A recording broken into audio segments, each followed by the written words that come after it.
Hello, everybody. Wait just a minute while everybody's audio is getting connected. So nice to see everybody so bright and early. If you are in Hawaii, it's bright and early.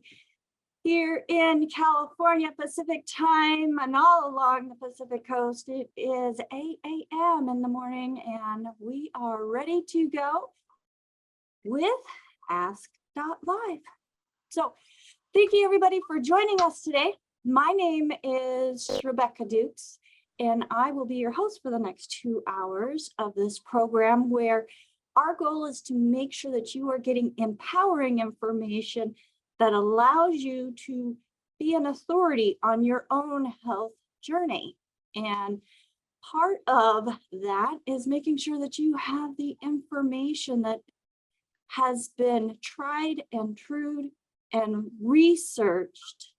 I don't know any man that has done more research into the body and what it actually needs to be able to thrive. Now, he has figured out when something's missing, this happens. So making sure that your body gets all that it needs so that you can kind of choose the direction that your body is creating cells in is so very important. And I'm excited that we're able to offer this program to you. Now, I do have to let you know that the statements that are made in this program have not been evaluated by the Food and Drug Administration. The products discussed are not intended to diagnose, treat, cure, or prevent any disease. And the information contained on this Zoom is for informational purposes only. If you are pregnant, nursing, or taking medication, please consult your healthcare professional before starting any supplement program. So, are you guys ready? I'm ready. So, we are joined each and every week by an amazing doctor who has been instrumental in suing that fine institute of the Federal Drug Administration with 9 victories. Now, these victories have led to the addition of vital nutrients and the ability to say these are recommended and essential for health.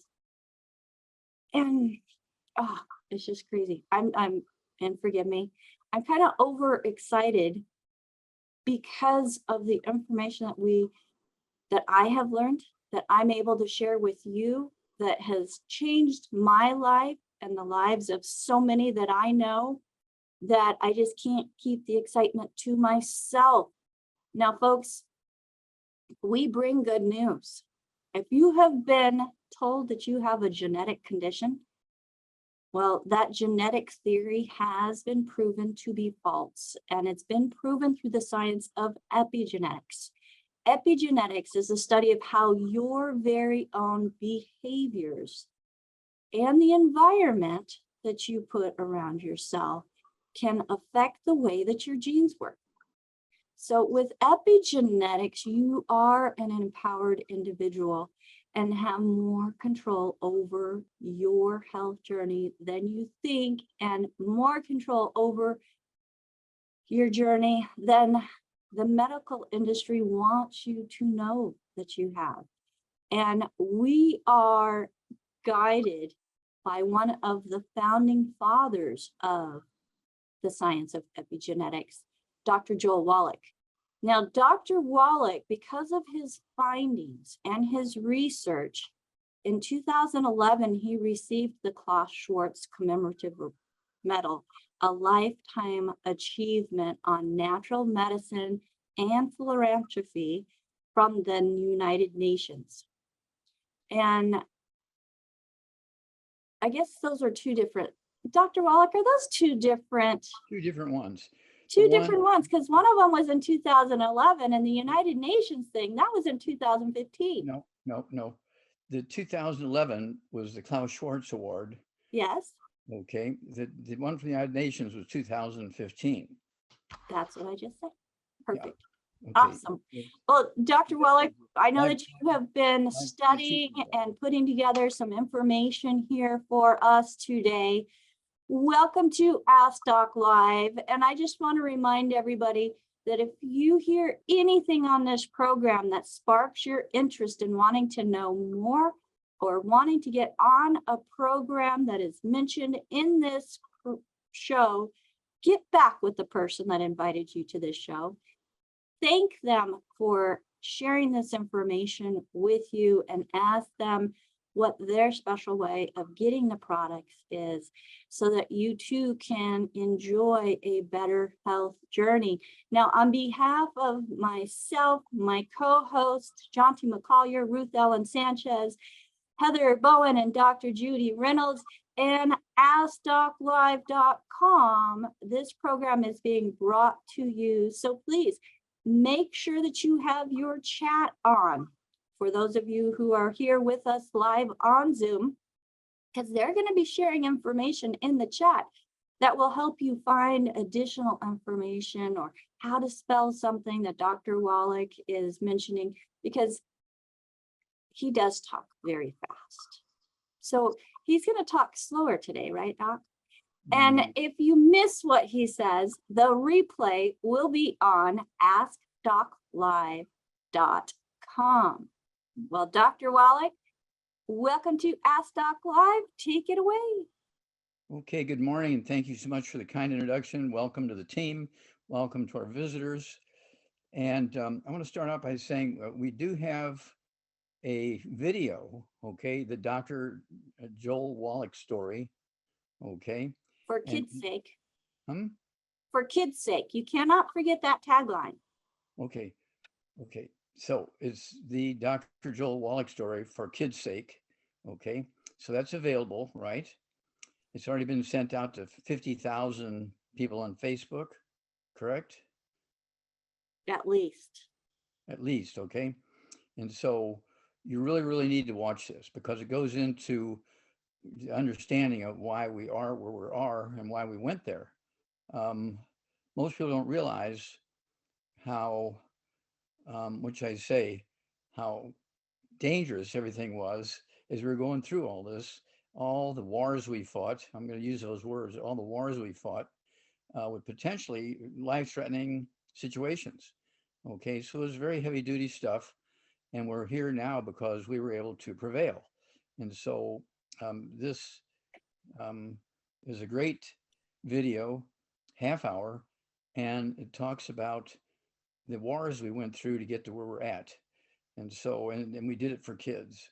So I'm going to leave that up to you. You can contact Rebecca and the rest of the team to get that video, the Dr. Wallach story for kids. Okay. All right. Well, today I want to talk about It's All in Your Head.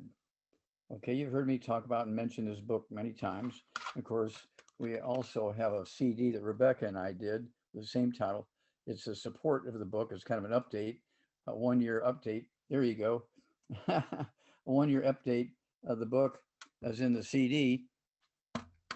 And the purpose of the CD was to give you kind of a 1-year synopsis of the results of people using the information on the book. Okay. So I'm going to give you a little bit of highlight here.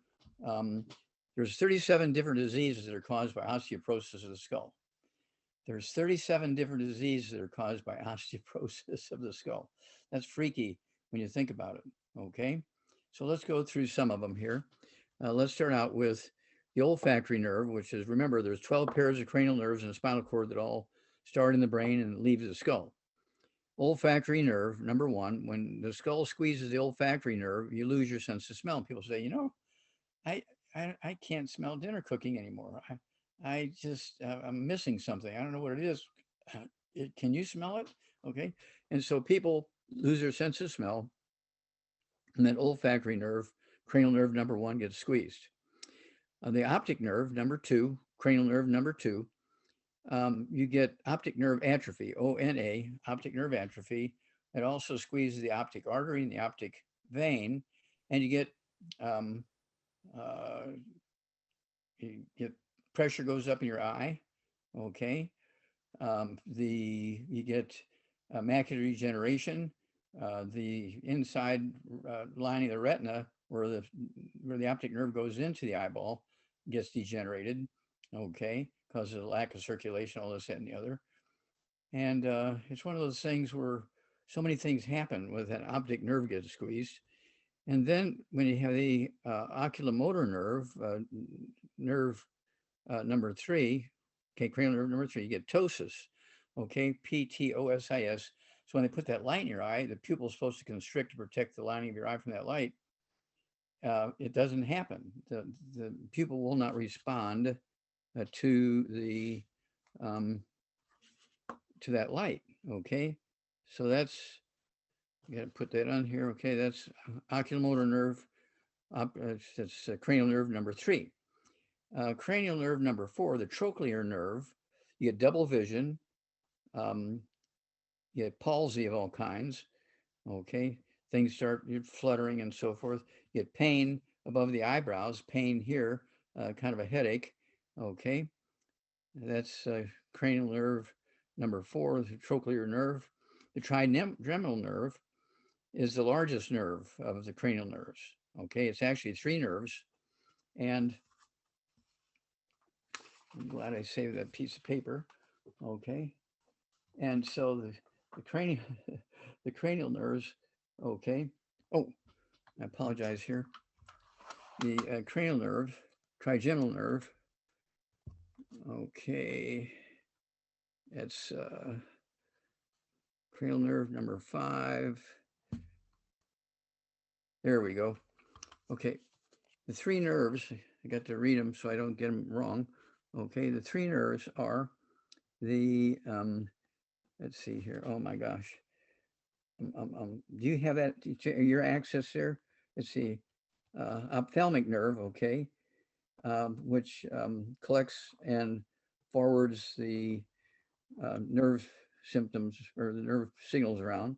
The nerve number 2 that's in there is the maxillary nerve that gives you sensory stuff and motor stuff in your face and your upper lip and your jaw and so forth.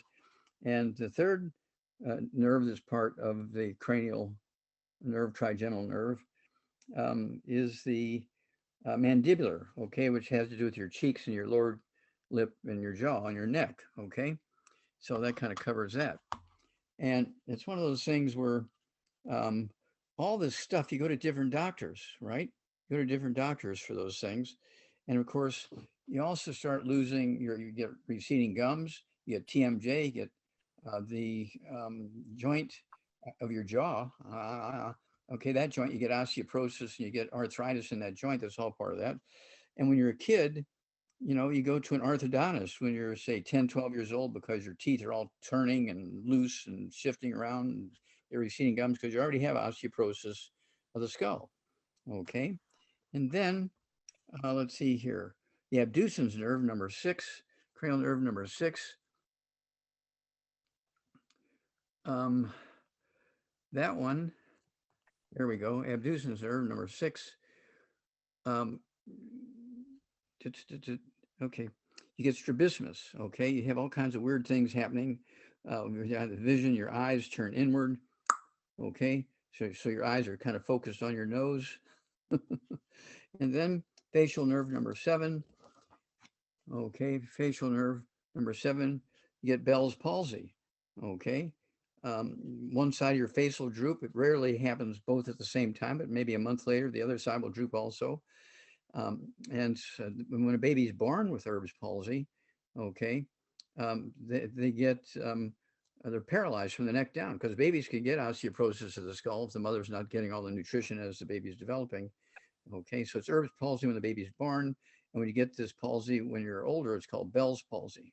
Okay, then tinnitus, okay, happens when the vestibulotrochlear nerve, okay, we're talking about cranial nerve number 8, the auditory branch of that, when it gets squeezed, you get tinnitus or ringing in the ears.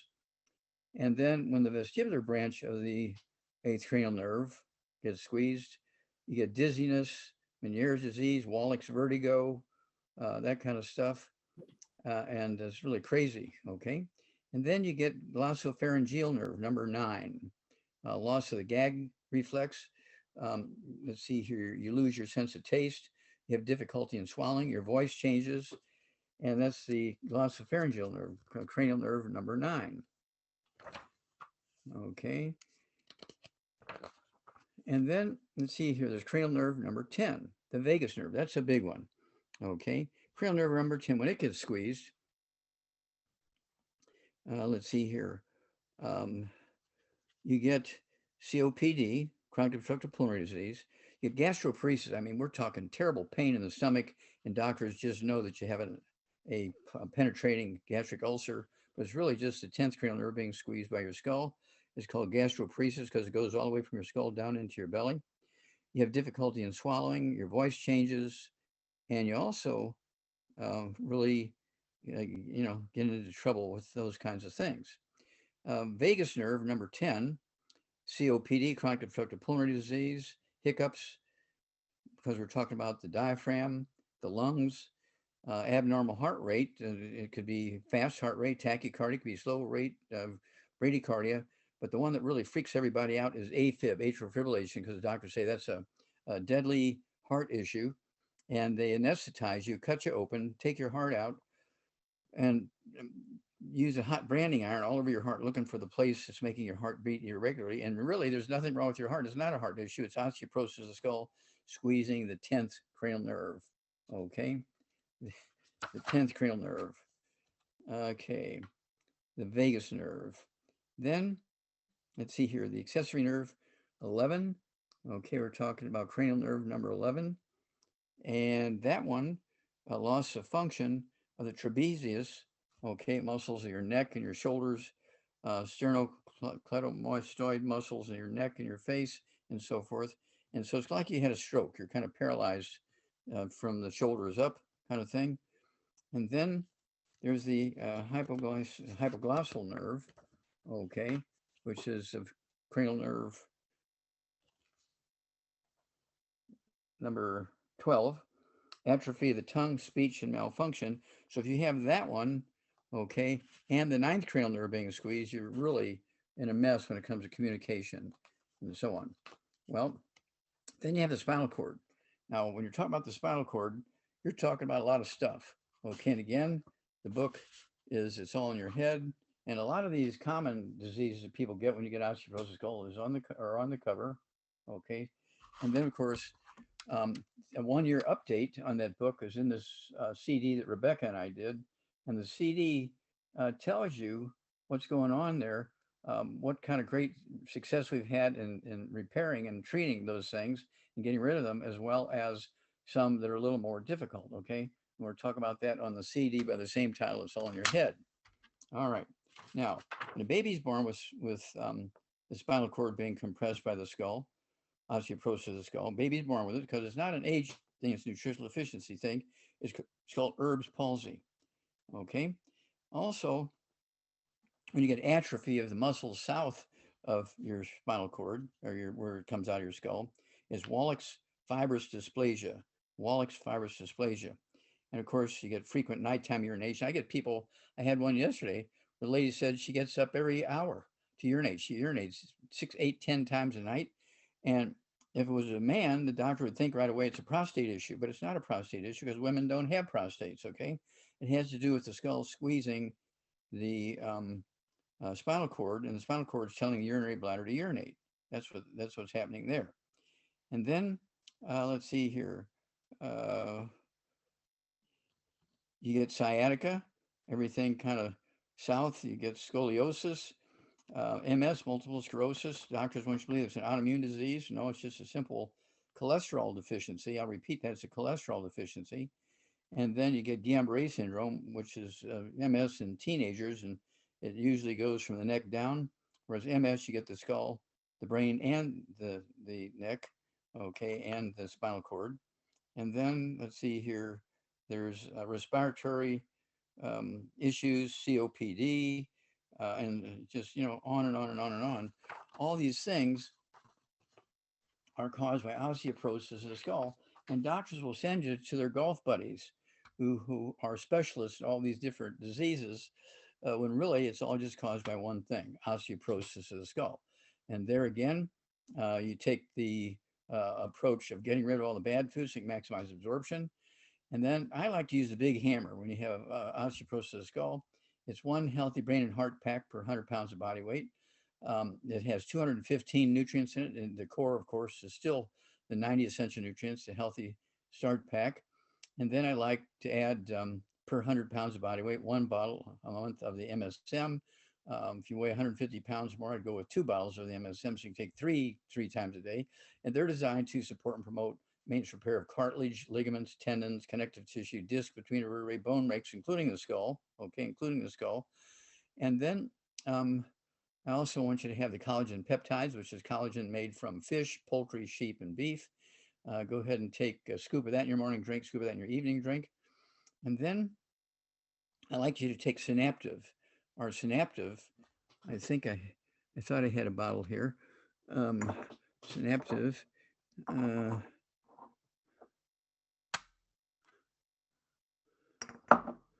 Oh, I apologize. I don't have one here. Don't worry about it, Doc. Keep going. Okay. But Synaptive, take 3 of those twice a day per 100 pounds of body weight, because it has 3 things in there that your brain wants. If your brain has to have those items in the Synaptive to work and function properly, and within 3 to 5 days, I mean, you'll notice a huge difference. In 2 weeks' time, you'll be a totally positive person. And then don't forget the vitamin D3. I want you to take 3 of those twice a day so you can absorb all those minerals and put them in the right place in your skull. Because most people who are adults do not, get in their swimming suit and their bikinis and go sit out in the sun for 3 hours, especially women. They don't want the sun because their skin gets wrinkly and burnt and all that kind of stuff. And so they stay in the shade. So they need to take vitamin D3 so they can absorb these nutrients and put them in the right place. And all these things, these 37 different diseases, go away because they're not genetic, they're not autoimmune, they're simple nutritional deficiency diseases. Okay, and so you have to appreciate plants make vitamins and minerals and proteins and amino acids. Plants, and herbs, plants do not make minerals. Plants only need 3 minerals, NPK, nitrogen, phosphorus, potassium, to grow and make seeds for their next generation. We need 60. So nutritional minerals occur for mammals, including humans and elephants and wombats and bears and lions and tigers and that kind of stuff, rabbits. These minerals occur in veins like gold and silver. They do not occur in a uniform blanket around the crust of the earth. So you can be eating the same recipe that somebody 3 states away or 3 counties away is eating, and they don't have any problems. You got 14 different diseases because you're eating food, grown in a place that only has 3 nutrients, and they're living in a place where the food is grown that has access to 37 nutrients, which is not quite 60, but it's better than 3. Okay. So with all that said, I'm going to turn it back over to you, Rebecca. All right, Dr. Wallach, thank you so much for that information. In regards to, it's all in your head, folks. And he has all of those cranial nerves listed, the 12 cranial nerves, and many of the diseases that he has found to be associated with osteoporosis of the skull. So this book is already in the process of being updated and edited.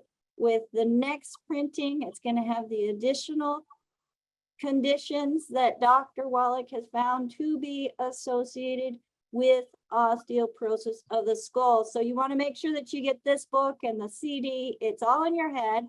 You can get it at AskDocLive.com. There is a menu option there, sorry, that has Dr. Wallach's books. So go to AskDocLive.com and you'll be able to find Dr. Wallach's most popular books. Well, Dr. Wallach, we have hands up already, but I want to remind everybody that you can get the replay to this program at AskDocLive.com. Most importantly, if somebody invited you to this program, make sure that you get back with them and say, hey, I plugged into Ask Doc Live. Thank you so much for sharing this information with me. Tell me more. Doc? Yeah. Do we have the ability to show that the Dr. Joel Wallach story, it's all for kids? Do we have the ability to show that to our viewers? we do have the ability to show that to our viewers. And why don't we do that in the second half of today's show? Yes. Give me a minute to get it all set up, Doc. Okay. All right. Nothing like being flexible. And let's go to Christy, who has her hand up. Christy, go ahead and unmute. You are on with Dr. Wallach. Hi, Dr. Wallach. I thought maybe this was the pet one, and it may not be, but I don't know if I can ask a quick question about a pet. You've given me some things to do. I'm doing all the things you asked me to do. He is a terrier Shih Tzu Beagle mix, long body. He's older. He's 14 years old. His health has improved, but he's, I think, got some kind of virus that I've been told by some medical intuitive psychics. And his breathing's been really hard, and I don't know if it's just allergies. I don't think it's the food I'm feeding him. I don't know what to do for it, if there's a natural antibiotic or what to do. Okay, stop there. You just keep doing all the things you're supposed to be doing for all the physical stuff. Uh-huh. In case it is a virus, we do have the colloidal silver. Oh, and great. Give him a dropper full under his tongue 3 times a day and before bedtime. Okay. And colloidal silver will kill viruses, bacteria, fungus, and yeast. I didn't even think of that. Thank you. Perfect. Thank you so much. Okay, God bless. All right. God bless you too.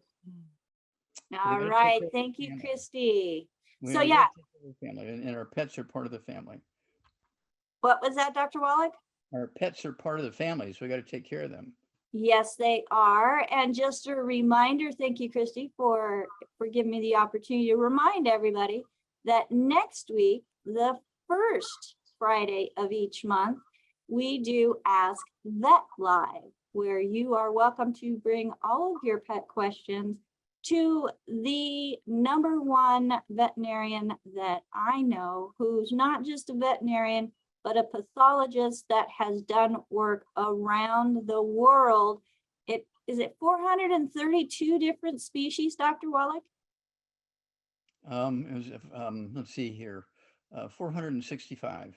Oh, I was cutting you short. Sorry about that.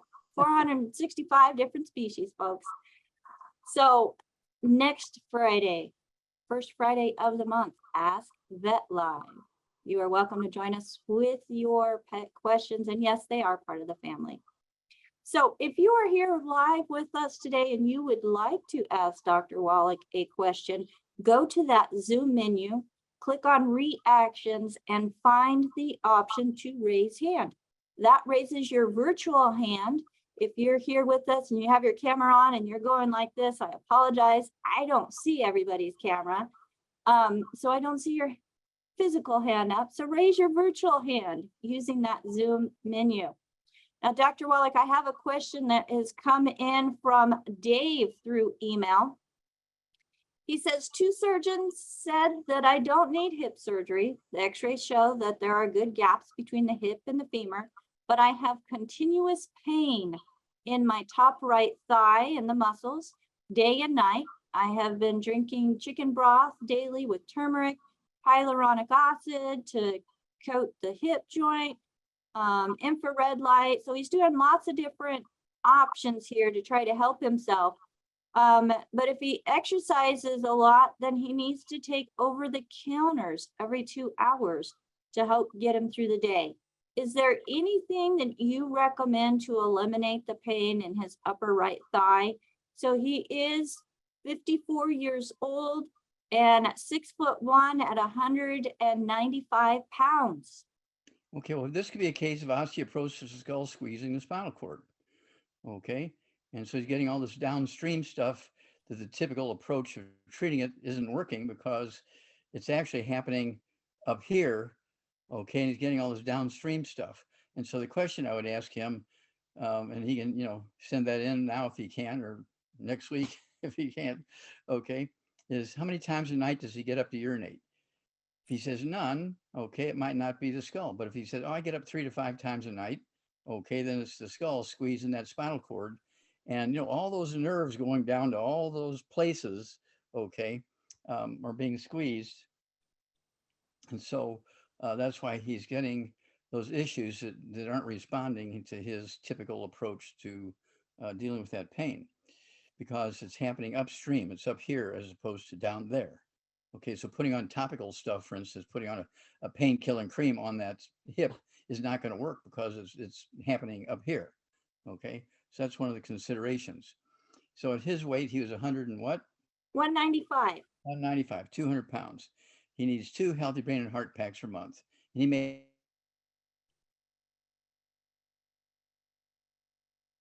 Uh-oh. Hold on, Doc. Between vertebrae bone rakes, including the skull and the vertebrae and the hip and the pelvis, all that kind of stuff. And then he needs the collagen peptides, which are collagen from fish, poultry, sheep, and beef. A scoop of that with his morning drink, scoop with his evening drink.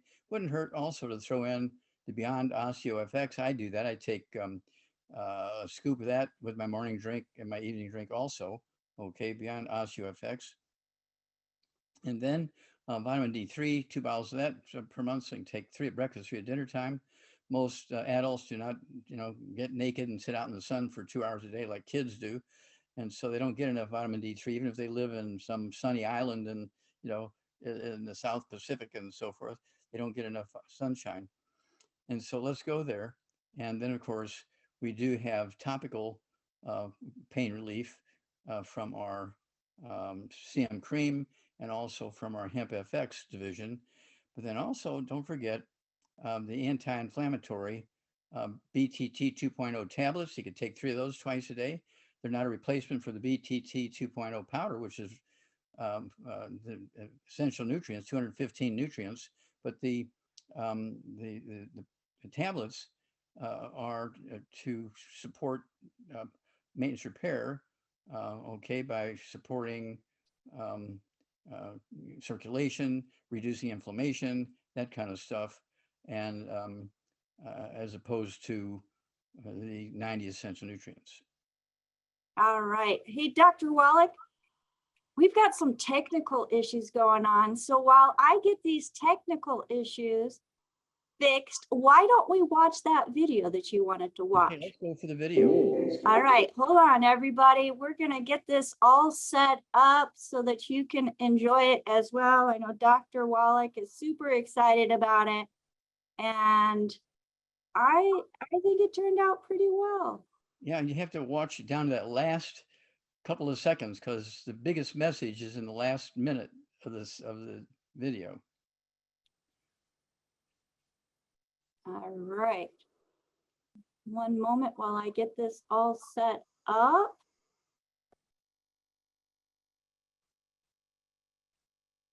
Okay, can everybody see my screen? I can see it. Alienating. Oh, hold on. Let's start from the beginning. There we go.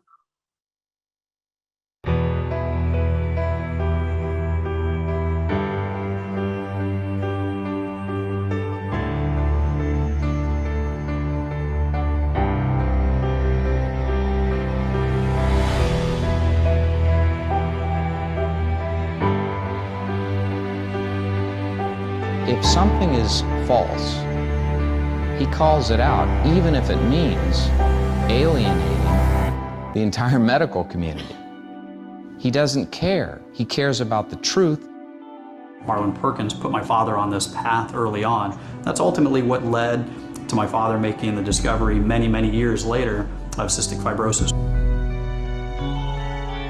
I was excited to help kids with cystic fibrosis. And they fired me. He's never been tied to a certain set of research or a food company or a drug company or the dollar. He's just been committed to his heart and what he knew.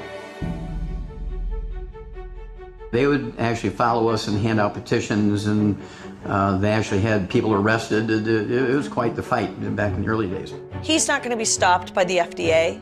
No one wants to take on the FDA.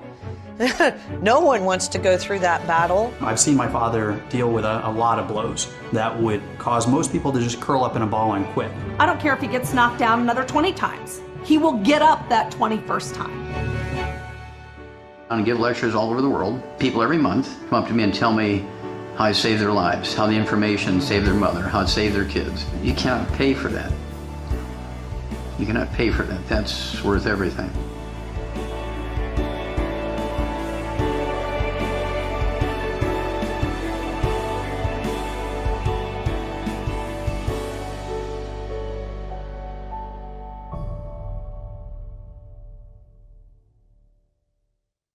Wow, Dad, 20 years. 20 years.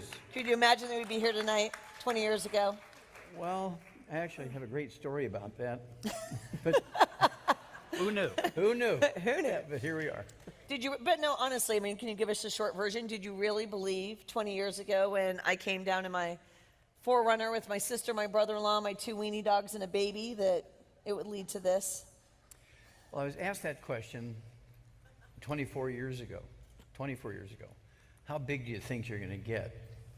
And I said, well, we want to get and take over the biggest network marketing companies in the world. And these people, because we needed to build an army to get this information out just to save kids. That was the whole idea. And we needed an army. One little short guy couldn't do it by himself, so we needed an army. And it's time to call in the cavalry. And these people were all kind of union people, and they fell on their back and laughed and kicked in the air and laughed and laughed and laughed. And you know, today, these same people are saying, remember what you said? We believe you now. Yeah. Whoa!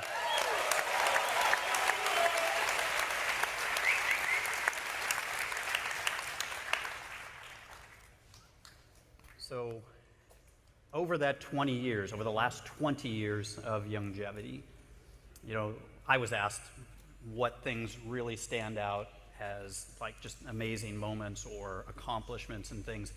And, you know, what really stands out to me is as a major accomplishment of this company, what sets this company apart from other direct selling companies are the FDA health claim petitions. And you really drove those, obviously with Jonathan Emord's help and all of that. But I mean, as Michelle said in that video, nobody wants to go up against the FDA, and you didn't bat an eye, you didn't blink.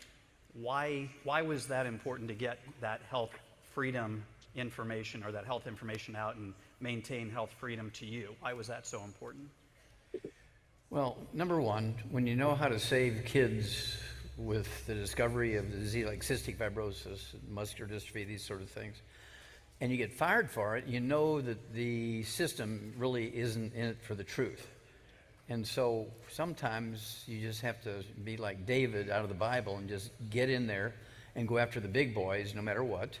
And that's what it was going to require. That's what we were going to do.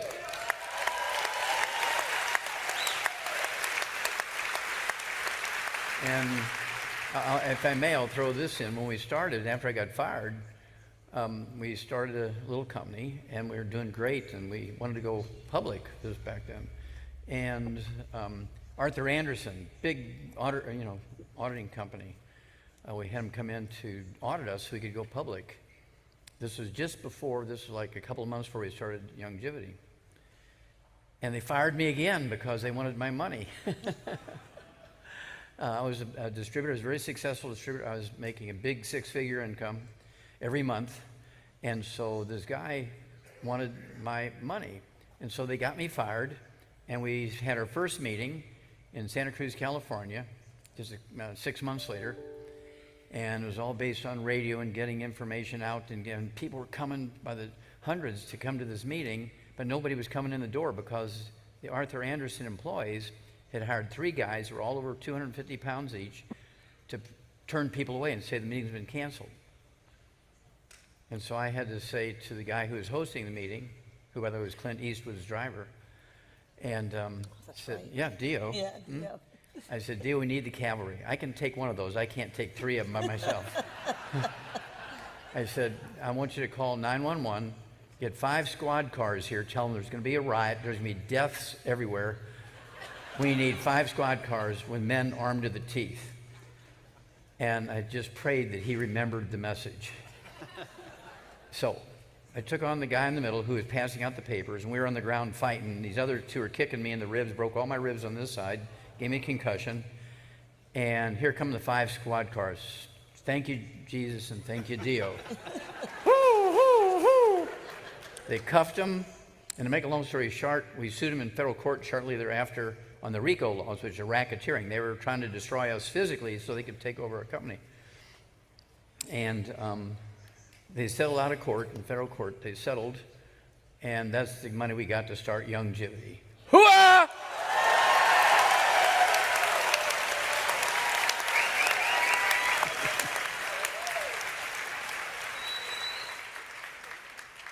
So tell our audience a little bit about how Dead Doctors Don't Lie came to be.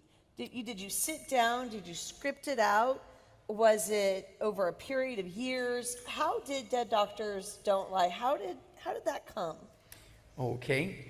Well, basically, I was out giving lectures, and the sort of chapters for the Cystic Fibrosis Foundation were having me come and lecture locally because they wanted to know what was going on. What years was this? What year? Oh, that had to be 1978. 1978. Really? It goes back that far? Oh, yeah, 1978. I was working for Emory University and the Yerkes Primate Center. That's where I made the discovery, and they're the ones that fired me in Atlanta, Georgia. And so giving these lectures, and 2020 is following us. One of these days you're going to see this. Steve finally tracked it down and got the video from the 2020 interviews I did back in those days. And we're doing these things, and it became apparent that this is when we needed the Army. And I began to create things that were sort of pre-made that everybody needed, and throw in a secret sauce for the various diseases. And I know I'm getting off track here. No, that's okay. But it's 1978. Let's try to bring it to 1980 something. Well, that audio was recorded in 1993. Yes. Now. So, but I know you had been lecturing, obviously, all along up to that point. But. Okay. So I actually had retired. I was making good money. I retired and moved down to Houston, Texas, where I met Milan. Sugarland. And I kept going to the medical library and living with, Jeremiah on the boat called the Elixir. We were living on this boat out in the lake in Houston, Texas. And I went in, and it's dawning on me that people they always say, I got to ask my doctor, you're dying, you're on 14 prescription medications. I got to ask my doctor about this nutrition. And says, well, how good are doctors? Really, how good are they? How long do they live? So while I was in the medical school library there in Houston, Texas Medical Center, I just grabbed a whole armload of the Journal of the American Medical Association, put it on the table. I went to the obituary pages, and I just took the first 200 obituaries, added up the age, and then divided by 200. I got 58. 58, that's the average lifespan of medical doctors in America. So I did it the other way. I took the other end, and I went 200, added up, and got 57.9. Okay, 58. And so I started making photocopies of these obituaries of doctors and handing them out at meetings. Look, why are you going to these guys? Look at that, they're dying at 58. And there was a football player who had a kid with muscular dystrophy from Seattle, Washington. The Seattle Seahawks he was playing for. I was having a meeting down in Florida, and he flies all the way from Seattle down to Florida, and I'm handing out these obituaries of doctors. I love the ones who were sports medicine doctors dying of a heart attack while they're doing a marathon at age 35, cardiologists dying of a heart attack while they were in surgery and all this kind of stuff. And so I'm handing these obituaries out. And this guy he's big, and we were in this auditorium with metal chairs, and he started throwing these metal chairs around. This big 300-pound football player, kind of like David Rutz's size, right? And he's throwing stuff around, and it's very noisy and very loud. And everybody, the 80 people who were in there huddling in the corner in fear for their lives. And I said, well, can I help you? And he says, I want to know why you're handing out obituaries of doctors when I'm here to find out how to save my son with muscular dystrophy. And I don't know where it came from, but out of my mouth came, only dead doctors don't lie. Oh, wow. And I didn't know that.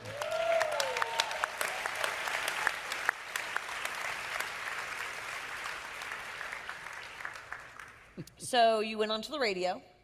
Started the radio 23 years ago. You shared the Dead Doctors Don't Lie lecture, I would say, or message. Yeah, we do a monologue based on the newspaper stories on health that day or that week. And was it a complete stranger that recorded it and made it into an audio cassette? No, it was actually one of our distributors. Let's see, Barbara from Kansas City. It was actually recorded in Kansas City. Yeah. And it was just my regular lecture. And she was a horse woman. She had all these horses. And one of the guys who worked for a group was by the name of, they called it the Committee Against Medical Fraud. And they dogged me. They followed me all around. And of course, you know.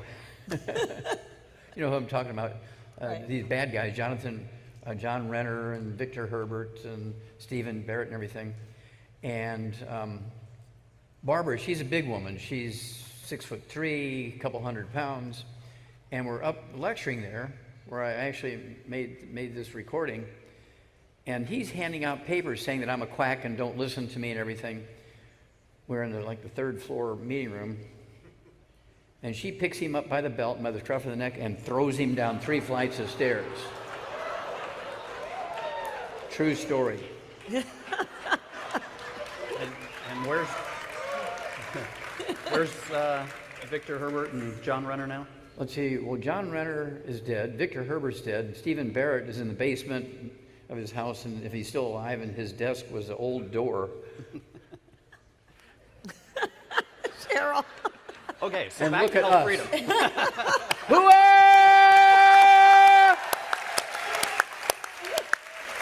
You never know where the questions are going to go. Yeah, Oh, yeah. Jonathan, they didn't tell me what they were going to ask me.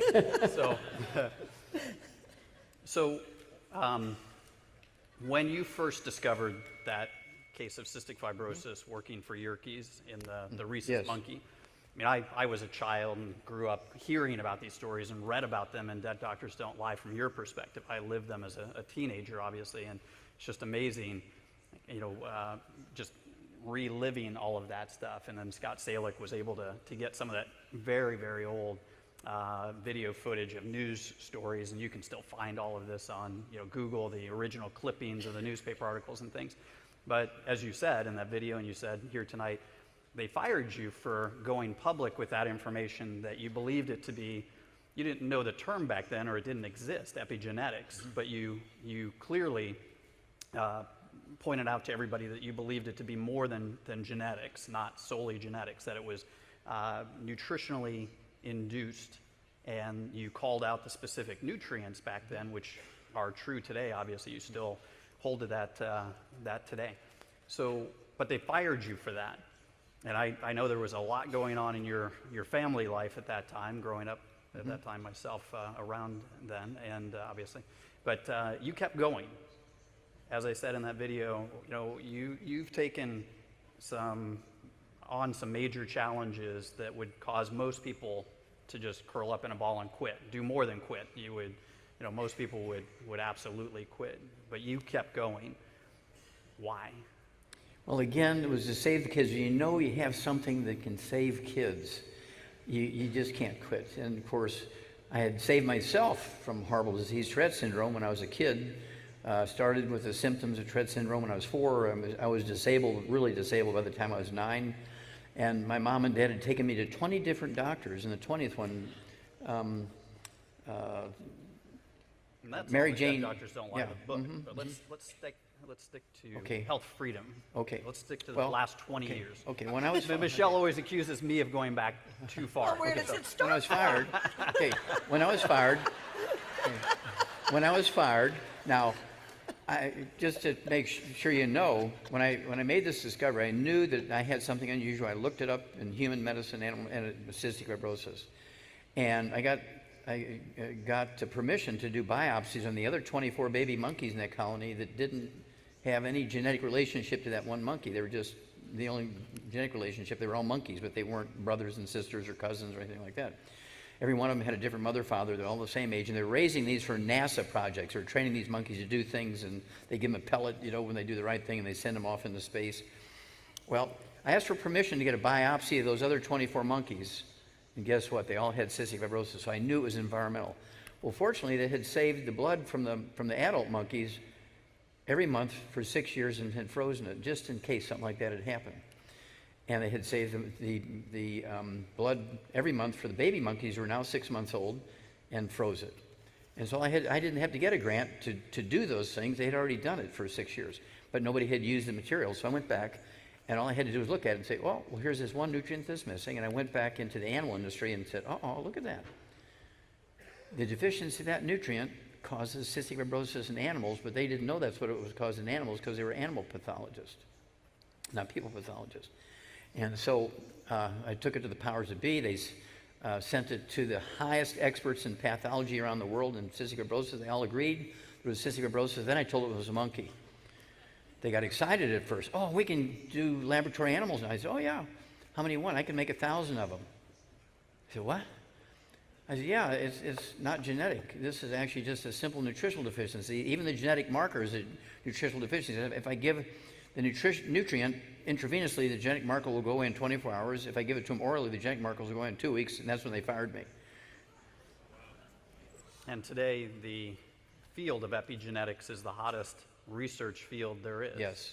And what is epigenetics? I mean, besides your best-selling book, explain in simple terms, in 30 seconds or less. What is 30 it? seconds or less.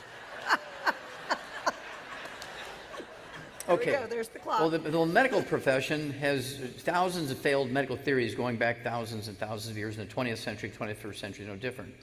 And whenever a doctor doesn't know what you have or he's never seen what you have, he says it's genetic or autoimmune or something like that. He just gives it a name that insurance companies will pay for. If he says, I don't know, insurance companies won't pay him, right? So it's either genetic or autoimmune. Well, it turns out that your genes, DNA, RNA, and telomeres only control XX females, XY males, skin color, hair color, and eye color. Other than that, genes don't do anything. They don't cause any disease. Bad genes don't cause any disease. All the birth defects are caused by nutritional deficiencies of the embryo. And after 20,000 autopsies, I had figured that out. That's my 1,200-page book. And so when you know this, you know that you know it. And I was getting calls from the National Health Federation, which is an alternative health group, and they were the one that introduced me to the problems that the FDA did for people and so forth. And they had me come and lecture and tell my story. And that's when I met I'd never heard of naturopathic doctors. That's when I met naturopathic doctors. They're, let's see, it was in Chicago. And it was one of those things where I was introduced to a whole new field, because I was working in hospitals and research laboratories. Clinton Miller, yeah. Clinton Miller. No, Dr. Schrauzer came also, a little later. Same time. Okay. Dr. Schrauzer actually was a week first, and he said, I want you to come and lecture to a bunch of Nobel Prize winners with your stuff, because he believed me. Dr. Schrauzer believed me. And so that was a great vote of confidence from Dr. Schrauzer, one of my heroes. The selenium expert. He got his PhD degree showing that selenium is an essential nutrient. And then Clinton Miller from the National Health Federation had me lecture to them in Chicago at the McCormick Center. And that's the first time I'd lectured to a group this big and told my story. And the naturopathic staff came and said, look, we want you to lecture at the naturopathic school. What are they? I didn't know they were. Now I are one.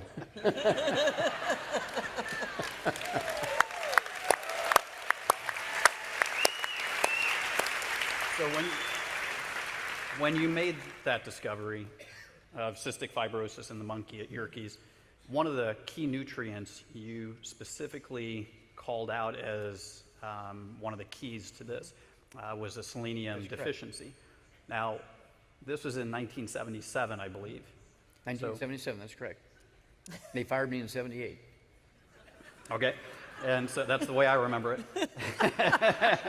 So, but in 1977, 1978, selenium was not a recognized essential nutrient. You knew it was essential, but the government, the RDI, RDA, FDA, did not know or recognize selenium as an essential nutrient. Today, it's an essential nutrient.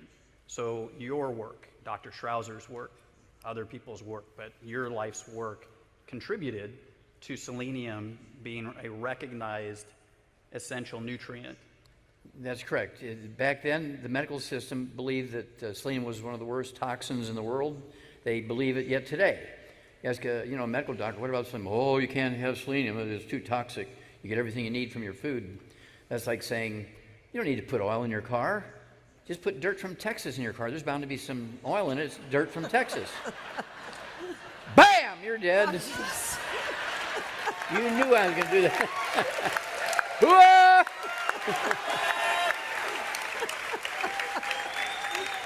Okay, so in the last year and a half or so, you and Jonathan Emord teamed up again and went back to the FDA in regards to taking them to school in regards to selenium. And this was in regards to selenium being a required nutrient in baby food sold in the United States. It was not a required nutrient to be put into baby food in the US. So baby food sold on the shelf throughout the US did not contain selenium. Yeah, pet food did, right? Dog food. Yeah, Dog food had. Pet baby food. Puppy food. The Puppy chow.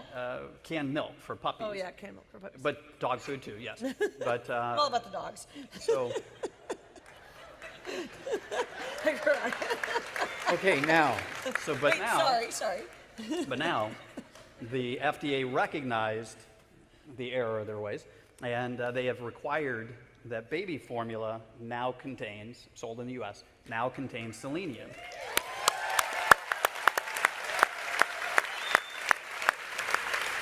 Now.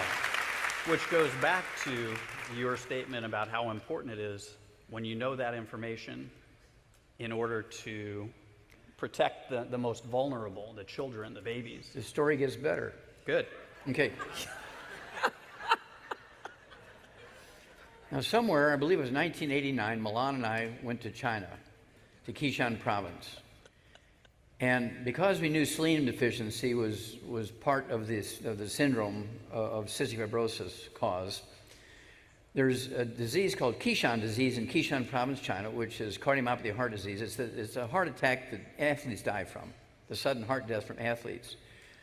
And this province, they have thousands and thousands of kids die every month from this because this selenium is not in the soil there. And so I said, I'm going to be able to prove by going to Qishan province, China. Milan's family set all this up. They had connections, hospitals to give me the bodies and the slides and do the chemistries and everything. So I wanted to do 2,000 autopsies on these kids under the age of 10 that died of Qishan disease, cardiomyopathy heart disease, because it's a selenium deficiency. I said, if I'm correct, there's going to be some of these Chinese kids with cystic fibrosis. I said, if I could just find 25 or 30 of them out of 2,000, because it's supposed to be a genetic disease of Eastern Europeans, not of Asians. If I could find 25 kids, these Chinese kids with cystic fibrosis that have died of Qishan's disease, heart disease, a selenium deficiency, I'll be able to make my point. Well, I failed. I couldn't find 25. I found 595 out of 1,700. Fully 35% had cystic fibrosis, 100% had muscular dystrophy, and 200 under the age of 3 months had all died of crib death, SIDS. Because SIDS is due to a deficiency of selenium. It's a cardiomyopathy heart attack in these little babies. It's not getting tangled up in their blankets. It's not because they suffocated sleeping on their bellies. It's not because they were not sleeping in a cardboard box, which is their newest theory. How dumb are these people? Jeez.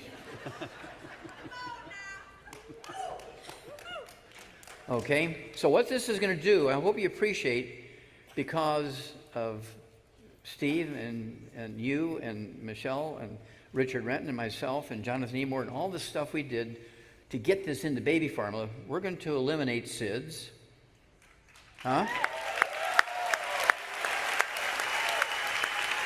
We're going to eliminate cystic fibrosis and muscular dystrophy.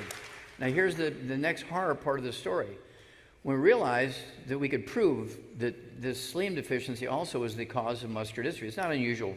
Calcium deficiency causes 147 different diseases. So to have 3 or 4 or 5 different diseases caused by a selenium deficiency is not unusual. And so we gave the information after working with some muscular dystrophy kids, we were able to help them eliminate all their symptoms, give their body what it needed to eliminate their symptoms effectively. They didn't have any more. All the genetic markers go away. We gave all this information to Jerry Lewis. He took it to the Muscular Dystrophy Foundation in 2011, and they fired Jerry Lewis. They stopped the telethon, and somebody needs to go to jail.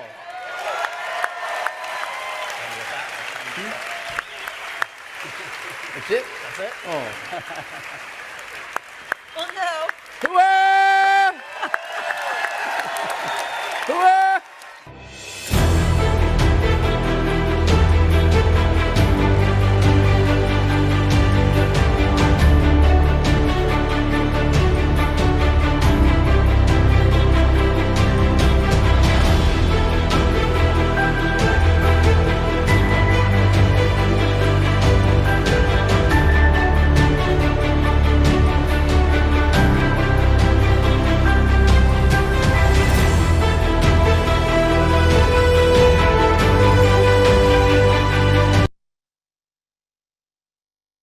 All right.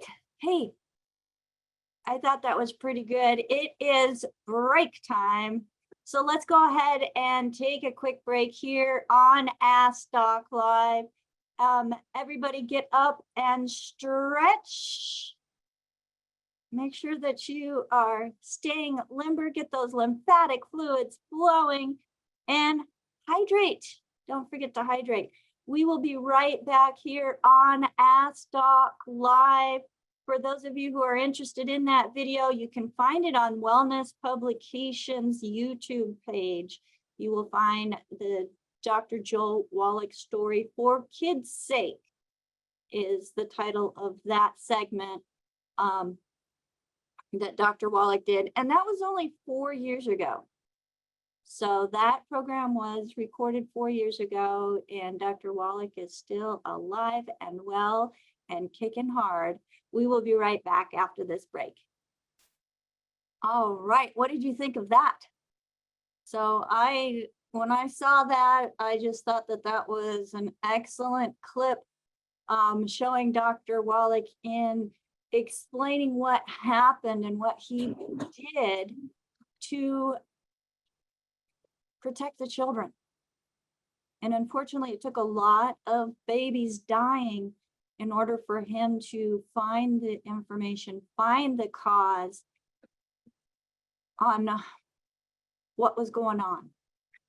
But he did, he found it, they fought, and like I said, he's still kicking and fighting to make sure that the nutrients that we need, that our babies need, from even before their birth, in the development, making sure that moms and dads before conception are getting the nutrients that they need. And as people that are watching this video and hearing this information, I personally think that it's my duty to make sure that it gets out to as many people as possible.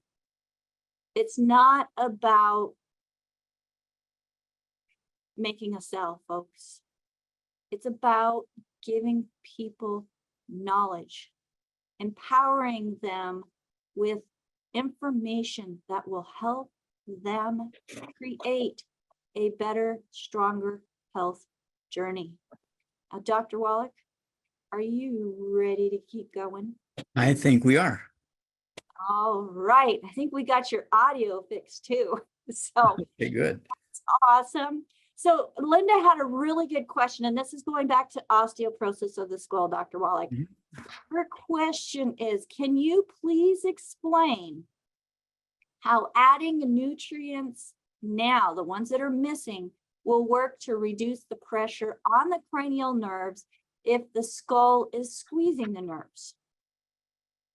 Okay, that's a good question. But you have to appreciate that the skull, like your leg bones and your pelvis and your vertebrae, is dynamic. Your skull is not poured concrete, and that's the way it is.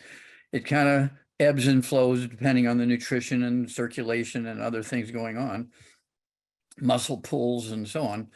And so I can take somebody with TMJ, which is the joint or the jaw sticking onto the skull. And, you know, the doctors want to do surgery and all that kind of stuff and put in false joints. you give me, I say, well, give me 90 days and I can rebuild that, and you won't need to go through all that surgery and risk infection, risk death from anesthesia and all that kind of stuff. And the same way with people who have osteoporosis in their bones and their legs. Oh my gosh, the doctor wants to give me a double hip replacement. He says there's nothing they can do. Well, give me 90 days before you say that, and we get them on the Healthy Brain and Heart Pack, and we throw in the MSM and the collagen peptides and the Beyond OsteoFX and the vitamin D3, and sometimes I'll even throw in the Beyond OsteoFX, and get those nutrients to the bones, and they will rebuild themselves. The good Lord made us so that you get a fracture, you put the two pieces together, the fracture will heal. You tear a muscle and you kind of put the pieces together, sew them together, they will regrow and heal. Well, the same thing is true with your skull. We're talking about kids who go to an orthodontist, when they're 12, 15, 18 years old, and their teeth are tilting and wallowing around and falling out, and they're getting receding gums because the skull is shrinking, okay, because they already have osteoporosis skull. It's not an aging thing, it's a nutritional deficiency thing. And you give them the nutrients, and suddenly now the skull says, whoa, we're ready to go back to work here. And the skull starts rebuilding itself and tightens up around the teeth, and they can put braces on them so they can put the teeth in the position where they need to be, and the skull will regrow around those teeth. Sometimes it's too late and the teeth will fall out. They have to put in implants and that kind of stuff. But the implants stay in there because the skull will grow around the implant, okay? And the skull has a tremendous capacity to rebuild itself because it has the circulation coming up through the carotid arteries. And you give the body what it needs to rebuild itself, it will do it. We have the capacity to rebuild. And that's the whole story in the book. Okay, it's all in your head. And then, Rebecca, the whole idea here, this was a 1-year follow-up on the date of release of that book. It's all in your head. This is a 1-year follow-up of all these thousands of people who used our formulas to help repair the skull. And there's a lot of those testimonies in here, okay? These stories are in there where we showed that people with really catastrophic osteoporosis of the skull and dental issues and receding gums and all that kind of stuff, voice changes and lack of ability to taste and off balance and getting up 10 times a night to urinate, that all goes away when you rebuild the skull, because the skull normally is 1/4 inch thick, human skull. But when you get osteoporosis, it gets to be 1/2 inch thick, 1 inch thick, 2 inches thick. And as it gets bigger on the outside, it's also filling in the tunnels that the 12 pairs of cranial nerves and the spinal cord go through. So they're squeezing those nerves. You rebuild the skull and those tunnels open up again, take the pressure off the nerves, and all the symptoms go away. So that's the basic principle. All right, so you had mentioned that the skull is shrinking, where it's actually getting thicker and shrinking causing pressure on everything on the inside, right? Right. It's shrinking on the inside, and it's shrinking in the tunnels where those nerves go through. Those nerves just don't flap around in there. They're going through specific tunnels in the skull, and those tunnels get smaller because as that connective tissue gets put in there, because the skull doesn't have enough minerals to maintain strength, the body keeps putting more and more connective tissue in there. But it does, as you say, it does not only include getting bigger on the outside, but it goes down on the inside too, and closing those. And so it squeezes those nerves by closing those tunnels that the nerves in the spinal cord are going through. But they'll reopen again when you give the skull what it needs to be normal. So let's talk a little bit more about those nerves, because I know that they have a protective coating around them, call it a myelin sheath. Myelin. Yes. Myelin with a Y, myelin. That's what I said. Thank you for correcting me, but that's what I said. So share with us, that myelin sheath is made up of something that the medical community wants to lower and eliminate.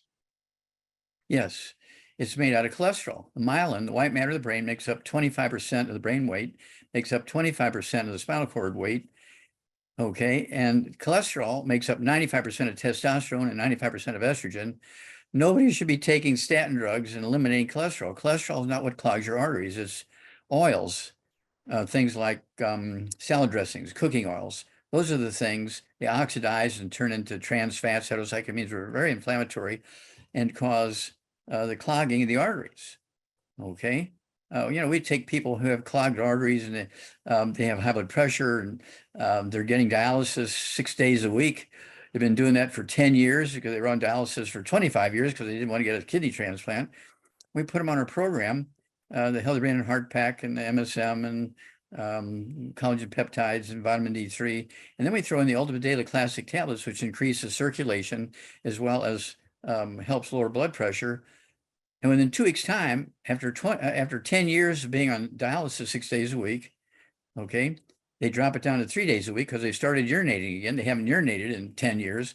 And then in 2 more weeks, they're totally off of dialysis and they're urinating again. They go back to normal. This is very simple stuff.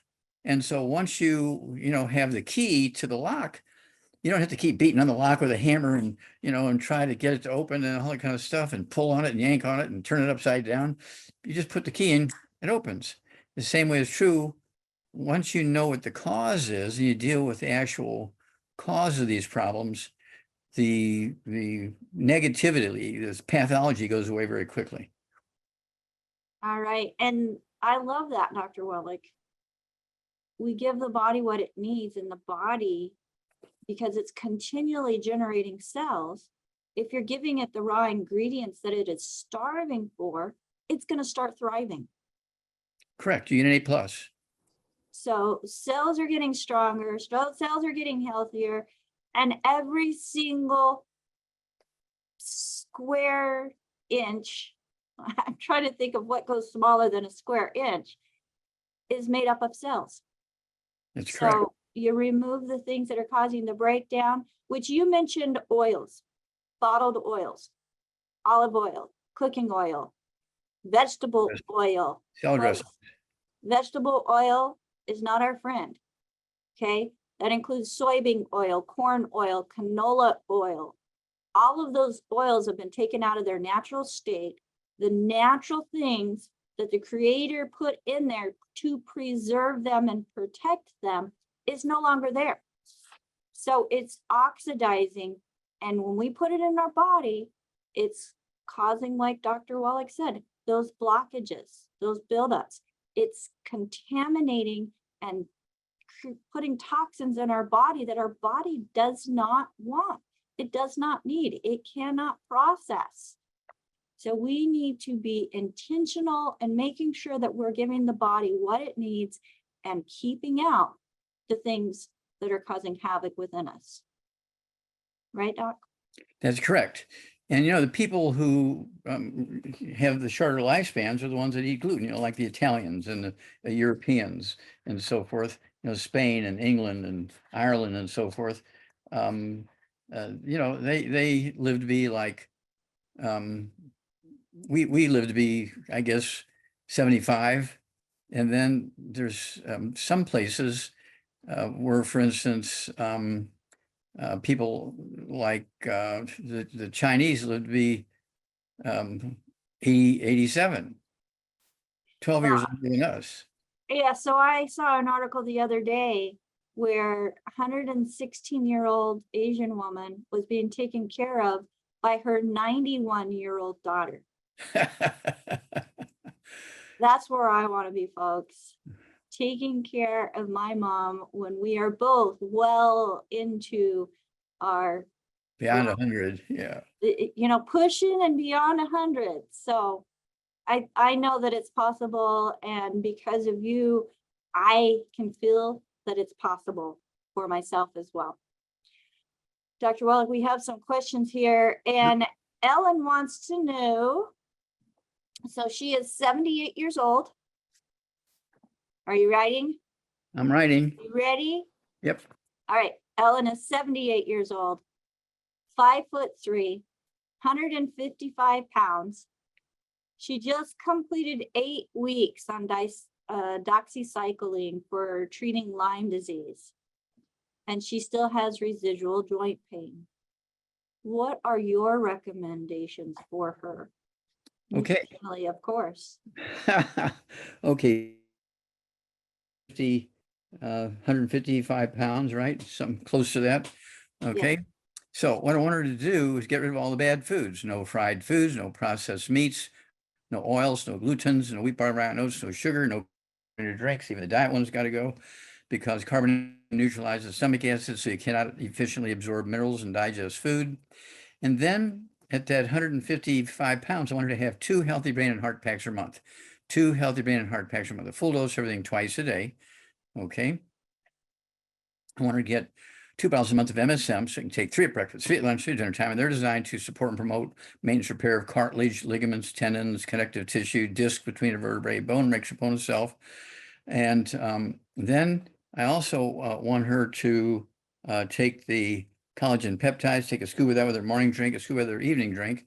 I want her to take the vitamin D3, 3 of those twice a day, that's 2 bottles a month. And then I want her to have the let's see here, the Ultimate Daily Classic tablets. I get 2 bottles a month of that, so I can take 3 twice a day. It'll support healthy blood flow through blocked arteries in the brain, the heart, the kidneys, the lungs, every place else. Okay, and it will also support healthy blood pressure. And so, because she was treated for an infectious / inflammatory thing, Lyme's disease, and she didn't get any really significant results apparently. We also want to do something anti-inflammatory for her. So I'd also have her take 3 of the BTT 2.0 tablets. Okay, 1 bottle a month will do because it's got a lot of tablets in there. Okay, so she can take 3 twice a day, and they're going to very quickly, within a day or 2, significantly reduce or eliminate the pain and swelling and inflammation. And the BTT 2.0 tablets is to support the immune system. And so that's going to help her with the quote, Lyme's disease, unquote. And so you just have to remember that was the doctor's diagnosis. What is the percentage of incorrect diagnosis in the medical profession, especially in older people? As we said, they'll just give it a name of something that the insurance companies will pay for. And the insurance companies really never go through and try to re-diagnose that disease. Is it really Lyme's disease? Or is it just osteoporosis? Okay, so there you go. All right, thank you, Dr. Wallach. And next question that we have, Ruth Ellen keeps posting things so quickly it went away. So Wilhelmina is 58 years old, 5'9", 120 pounds. She wants to know, what do you recommend for post-nasal drip and polyps? Now, polyps can be in different areas, so it'd be interesting to know where the polyps are. Does that matter? Probably doesn't matter. Okay, she weighs 29 pounds at 5'9", so Okay. tall and thin. Okay, so 120 pounds, 120 pounds, 126 pounds, whatever it is. And the polyps are in her nose. She And the just, polyps are in her nose. Okay, this can come just from inflammation, irritation. Okay, and we have to know what's going on in her life. Is she eating gluten? Okay, does she have white hair, which tells us that white hair has nothing to do with age, it's a nutritional deficiency. Okay, and so, did they paint the inside of her house? She has all these chemicals in the house, and that's causing her to have this postnasal drip. Okay, does she have osteoporosis of the skull, squeezing, all these sinuses and all that kind of stuff, and causing them to drip mucus and so on, which is another possibility. And so we don't know any of that.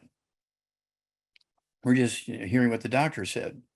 So she's got polyps and she's got postnasal drip, correct? yes. Okay.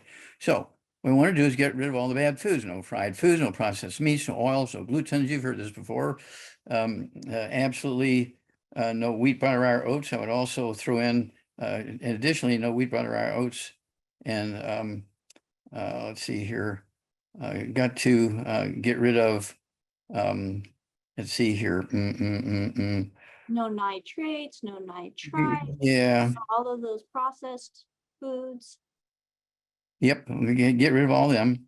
And so then we also want to do something anti-inflammatory. Again, 3 of those BTT 2.0 tablets twice a day. That's anti-inflammatory, and also relieve inflammation and pain.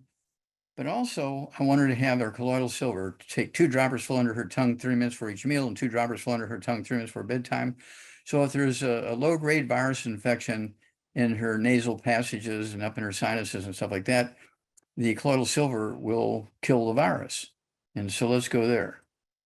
All right. Thank you so much, Dr. Wallach. And just a reminder, folks, if you are here because you were invited by somebody specific, get back with them and let them know that you plugged in and you were able to grab the show and gain information, and thank them for helping you become more empowered of your own health journey. And they will have, in many cases, because this is a business, we take out the big box where we're putting profits and the ability for us little people, not even those, we do not have to have a degree or multiple degrees like Dr. Wallach has in order to share this information with people, help people find a healthier journey in life, and also help us to support our families.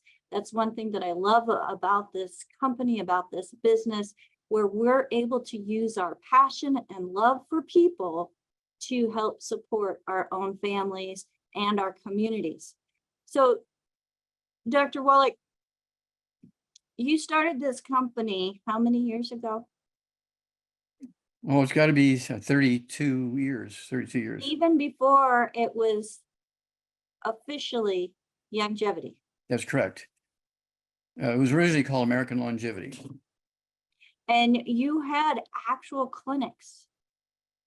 It's not just a vet and a pathologist, but you actually had clinics where you saw human beings. Yes, because I was a naturopathic physician by 1982. That's right. Your story, your little story in that video was really cute, where you had never even heard of them, and then you be one. Or you became one, or whatever you said was super cute. So I have some more questions, and just a reminder, folks, if you're on with us live and you have a question for Dr. Wallach, find that raise hand option in the reactions so that you can ask Dr. Wallach a question as well. But whenever you don't, that gives me an amazing opportunity for all of the ones that are coming in through email. I want to throw one more thing out there, if I may. Go ahead. I knew I had something, but it finally popped into my head. You know, you always hear me say no fried foods, no processed meats, no oils, no glutens, no wheat, butter, iron, oats, but I have to change that. I apologize, but I have to change that. It's no wheat, butter, iron, oats, or peanuts. Okay, because peanuts grow in the ground. Tree nuts are quite safe, but peanuts are the favorite food of aspergillus, which is a ground growing, in the soil fungus.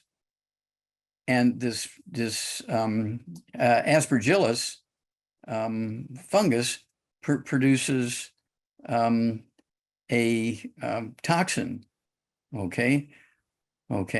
It's called, let's see here.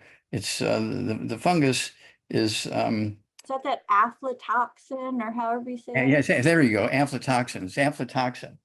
And aflatoxin causes liver cancer, and liver cancer is the 3rd leading cause of cancer death in America. So if you're eating peanuts when you're drinking beer, your cause of liver cancer wasn't the alcohol in the beer. It was the fact that beer was made out of wheat, and you were also eating peanuts along with, it's very common for people to eat peanuts when they drink beer. So you got to get the peanuts out of your life. No peanut butter, no peanut butter ice cream, nothing. Do not give your kids peanuts or peanut butter. No. They can have cashews, they can have walnuts, they can have pistachios, they can have all those kind of nuts. All the tree nuts are quite safe, but the ones that grow on the ground, the peanuts, the fungus, aspergillus, produces its toxin.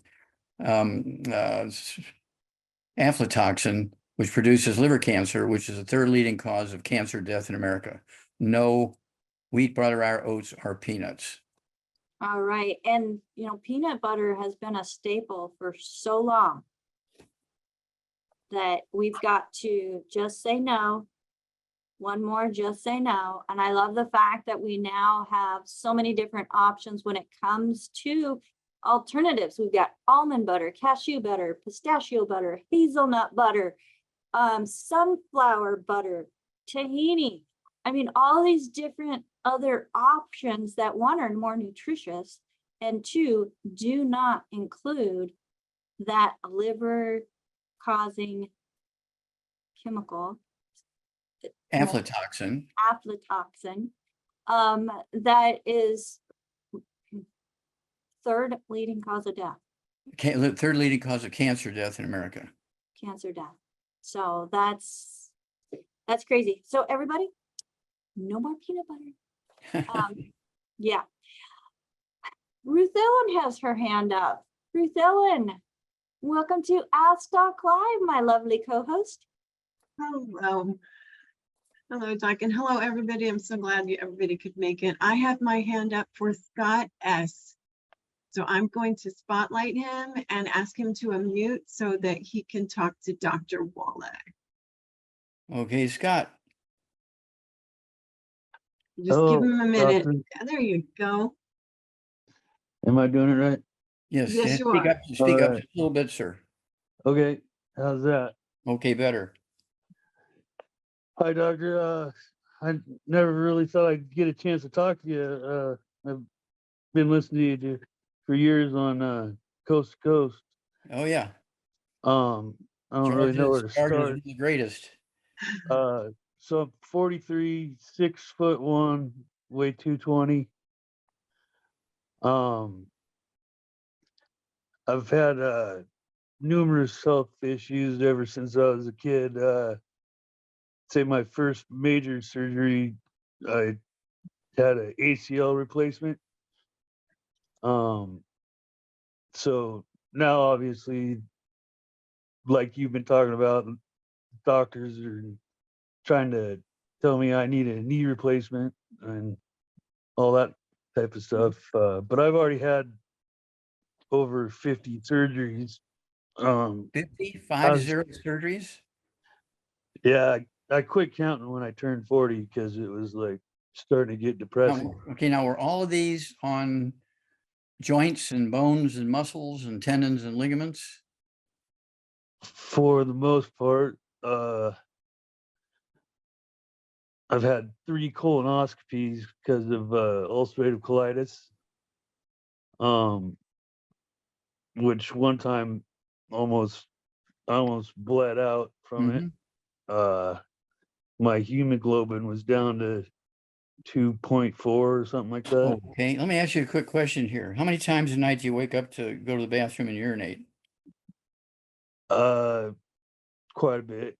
I'd say 5, anywhere 10? from 4 or 5, probably average. Okay, 4 to 5 or more. Depends on how good a sleep I'm. I don't sleep that well anyway, so. Okay, yeah, well, you can give all kinds of excuses, but I need to know the number. Okay, so if it says 4 to 5, that's good. Okay, yeah, you shouldn't have any reason to get up to urinate. Okay, and so basically, your skull, you have osteoporosis of the skull. Do you have any ringing in the ears? Do you have any tinnitus or roaring or ringing or buzzing in your ears? A little bit, but the ENT I've been to said it's probably from. I worked in an industrial area for 20 years. Well, he's wrong. He needs to have his license taken away. You have osteoporosis of the skull. Tinnitus is a squeezing of the auditory branch of the 8th cranial nerve. And urination multiple times in the night is because the skull is squeezing the spinal cord, and the spinal cord is telling your urinary bladder to urinate. Now, do you have any dizziness or vertigo or balance problems? Yeah, as a matter of fact, I do, but it's, I think, due to a car accident I was in about 11 months ago. Did you not have any vertigo before then? No. Okay. Well, have you ever heard of whiplash? Yeah, I just had it pretty bad. I fractured my C1 and C2, and they had to put it back together with some hardware. Uh-huh. Okay. Well, here's your problem. You have osteoporosis of the skull. You have osteoporosis all over. So you got to change your diet. You got to get rid of all the bad stuff. No fried foods, no processed meats, no oils, no glutens, no wheat, no butter, rye, oats, no peanuts. Absolutely none of that kind of stuff. And then I want you to have a big guy like you. I want you to have 2 healthy brain and heart packs a month, 2 healthy brain and heart packs a month, full dose of everything twice a day. I want you to get 2 bottles a month of our MSM, so you can take 3 at breakfast, 3 at lunch, 3 at dinner time, and they will support and promote maintenance repair of cartilage, ligaments, tendons, connective tissue, disc between a vertebrae, bone mixed bone itself. 1 scoop of the collagen peptide powder in your morning drink and evening drink. I want you to take our Synaptive, take 3 of those twice a day. That's going to help your brain work better because it's being squeezed now by all these things going on in your skull. Do you have any dentures or implants or anything like that, or are your teeth all perfect? I've still got all my teeth, a couple fillings. Mm-hmm. Good. I've Okay. got various rods and pins and screws and stuff like that in my body. Okay. Do you ever have One thing any? you might want to know is I've had a kidney transplant. Okay, because you had kidney failure, so you had 1 kidney or 2 kidneys. So both my kidneys failed. Mm-hmm. And then I had a Okay. transplant from a live donor. Okay, these two ones working fine. No, so my 2 were like shriveled up and dead, and they I'm talking just about the put a implant. 3rd one in. Oh, a 3rd transplant. No, they didn't take any of my kidneys out. They just added my dad's. Oh, okay. But they claim it was due to a autoimmune deficiency called IgA nephropathy. I Yeah. was diagnosed Have you with ever it when I heard? was Have you ever heard the 22. science? Hey. Have you heard of the science called crapola? Yeah. Okay, that's crapola. There are no autoimmune diseases. There are no genetic diseases. Okay, and the reason why the implanted or transplanted kidney isn't working for the same reason that your own kidneys didn't work. But Okay, so I didn't mean to mislead you. My transplant kidney works just fine. It has since 2008. okay, so what I want you to do still, do you have any high blood pressure on your medication for high blood pressure? Do I have what? Are you on medication for high blood pressure? No, not, Okay, not at good. the moment. Do you have any sugar problems? No. Okay. All right. Well, let's go there. Just remember, you're going to stay away from wheat, brown rye, and oats, and peanuts, and call us every 2 weeks and give us a sort of a status report. Because you're going to be taking all these nutrients. You're going to be taking 215 different nutrients, and you're getting rid of the bad stuff to maximize absorption of these nutrients. So we want to hear from you in 2 weeks and 4 weeks and 6 weeks, because you're going to have a great story. Okay. And your dad's kidney is going to be very happy. Okay. Thanks, doctor. Okay. God bless you, sir. You All too. right, Scott, make sure you stay close with your health coach. She will be able to guide you through this process. Now, Okay. Do I get time for one quick more question? yeah, go about, ahead. surgery they're trying to talk me into. I broke my clavicle and shoulder, and I have this what they call thoracic outlet syndrome. It's cutting up the circulation in my arm and stuff. So will Okay. Well, stop what you're there. talking about Okay, reverse? okay, stop there. So I want you to get 2 bottles a month of our Ultimate Daily Classic tablets. Take 3 twice a day. That support healthy blood flow through blocked arteries, whether it's from plaque or pressure. It'll get healthy blood flow growing through those arteries and support healthy blood pressure also. Now, you have to stay out of cars. You have to stay out of buildings that are taller than 1 story. You have to stay away from bicycles, stay away from steps, because you're breaking every bone in your body because you don't have enough nutrition to maintain the health of your bones. You're not absorbing. Okay. You've been a naughty boy. You've been eating gluten. Have you been eating oatmeal for breakfast every morning? Where are you getting your gluten? Probably bread, I guess. I'm not a big oatmeal. I don't like oatmeal much. What do you eat for breakfast? Wheaties, breakfast of champions? Egg, bacon and eggs. Uh-huh. Any Or say bread, any sausage and eggs. waffles, pancakes? Not very often. I'm not too into sweet stuff. Like, so even Toast? if I have waffles, I just put my fried eggs on top of the waffle. Yeah, well, see, I'm not worried about the sweet stuff. I'm worried about the gluten in the waffle. Gotcha. Because no matter what you take, if you're eating gluten at breakfast and lunch and dinner, that's why you're breaking every bone in your body. Every time you open your mouth, you're breaking another bone. So that's a clue. I've Okay. made some pretty You bad have more broken judgment bones than calls too. 25 people. Yeah, we definitely need some more time to talk. Okay. So let's talk some more in 2 weeks. This will give you a chance to start getting rid of all the bad stuff. I want to eat like an Asian, eat rice and sweet potatoes and vegetables and fruit. Okay, eat like an Asian. Stay away from European foods, wheat, brown rye, and oats, peanuts. Stay away from all that stuff. And Okay. if you want to drink alcohol, drink wine. It was made from berries and grapes. There are beers that are made from rice, from Asia, and also from Australia and New Zealand. I don't drink. Okay, good. That makes it easy. Okay, talk to you in 2 weeks, sir. Okay, thank you. All right, thank you, Scott. So, Dr. Wallach, one thing that I want to point out is what we did as kids affects where we are as adults also. But it even goes back farther than that in my case, where going by all the things that I had going on early in childhood, I was born with osteoporosis of the skull. Oh yeah, that's Not happened many, knowing. many times. Yeah. Doctors know nothing about this.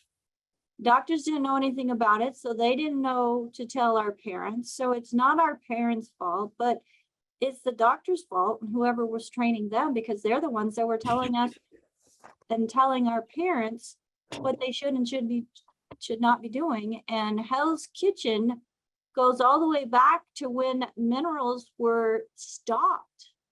Exactly. We know the exact moment the minerals were stopped, 3:00 in the afternoon, Monday, September 4th, 1882, on Pearl Street in New York City, in the bluff overlooking the construction of Brooklyn Bridge. Before that, the use of wood and coal for fuel goes back thousands and thousands and thousands and thousands of years. Now, did people just throw away the wood ashes and the coal ashes? No, they put them in their garden as fertilizer because they were 98% minerals and 2 or 3% carbon. Grandma used to put the wood ashes into our food for a kind of like an herb or something like that. But basically, we were getting our minerals from the wood ashes. Okay, we're getting our minerals from the wood ashes. And that's what was happening. Well, at 3:00 in the afternoon, Monday, September 4th, 1882, in New York City, Thomas Edison pulled the switch on the first commercial electric generating plant. And 18 years later, 1900, 2/3 of the American population was obese. And all the doctors are saying, look, you got to stop eating animal fat and eat more whole grains. Eat more whole grains. Well, that was wrong because they're eating more wheat, brown rye, and oats, and everybody got worse. Okay. And so it was one of those things where the changeover from wood and coal as fuel to electricity is what's caused all these diseases we have since 1900. Okay. They're not genetic and they're not autoimmune. Doctors didn't know that. So they said, oh, it's got to be. And the new darling of the medical world back then in 1900 was genetics. So all these new diseases, 45, 50, 60 of them, which were just simple nutritional deficiency diseases, they said, oh, they're genetic diseases. And sorry, you'll have to live with this for the rest of your life. And the doctors were happy to just give drugs that relieve symptoms, but didn't get to the basic root cause of the problem, which was a nutritional deficiency disease. The whole story of going from wood and coal, the transition over to electricity, and what we had before that transition to what we got now is in this book. Just people, they call me after they read this book, they say, you know, Wallach, they never taught us this in school. This is the craziest thing we've ever heard, but it makes sense. Okay, so everybody needs to read, there you go. Everybody needs to read that book because it will help you make the right decisions. Because you say, well, you know, Wallach is crazy, you know, taking all these vitamins and minerals. But how many wood ashes are you eating, Roy? Okay, if you're not eating wood ashes every day now, okay, then you better be taking the 90 essential nutrients. So, Doc, there is one thing that I want to point out here, because you're staying on top of things, and as you discover things change. Even things that you have come in contact with It's like, And described 25 years ago have changed now. have changed now. And that one thing that I've had a lot of questions about in Hell's Kitchen is the use of olive oil. You don't want olive oil, right, Doc?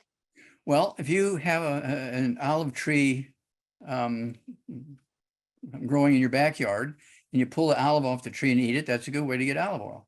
But do not buy olive oil in a bottle sitting on a shelf in a grocery store, because it was probably sitting in a barn for 3 months at 100 degrees for 3 months in the summertime, okay, getting oxidized. And so olive oil in a bottle or a can will clog your arteries. Okay, but if you just pick the olive off the tree and eat it, eat fresh olives, it's still on the stem, that's fine. Okay, olives in of themselves are not bad, but if you get the olive oil that's been in a bottle or a can for weeks or months or years, then you're in trouble.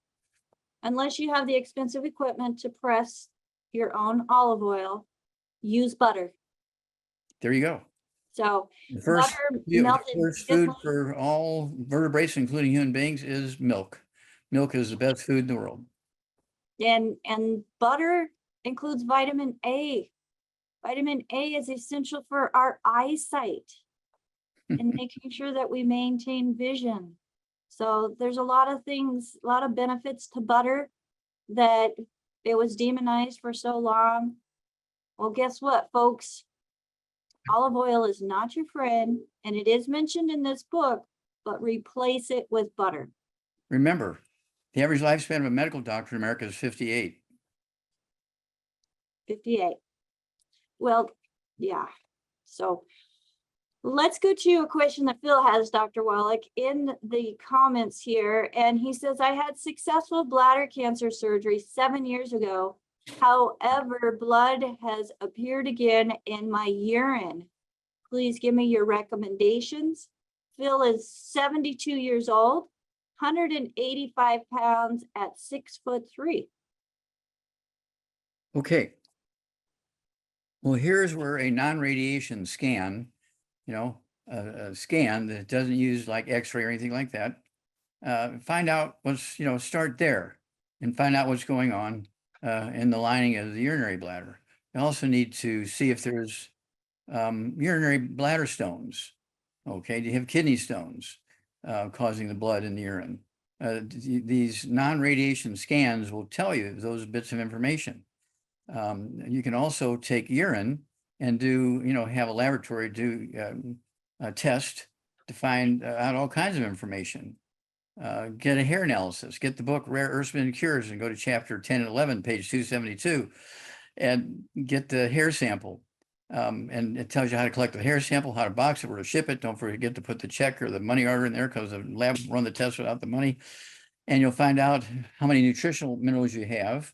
Are they all low below the bottom line, so you're not absorbing because you're eating gluten? Are they all over the place like they're supposed to be? But some of them are very, very low.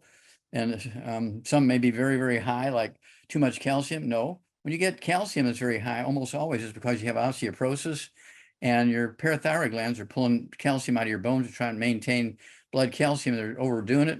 And so your hair analysis calcium goes up. And the first thing when a doctor looked, oh my God, you have way too much calcium, in your hair. You got to stop eating, stop taking calcium. No, you need more calcium. Make your body happy. The calcium levels will come down in your hair the next sample 3 months later. But also, you have a second chart in there. It has to do with the toxic minerals. Everybody's afraid of toxic minerals, lead and mercury and uranium and other toxic minerals. And people say, oh yeah, I worked in factories all my life. I know I got all these toxic minerals and blah, blah, blah, blah, blah. Or I was in the military and have all these toxic minerals, blah, blah, blah, blah, blah, blah, blah. Well, here's a way to find out. Okay.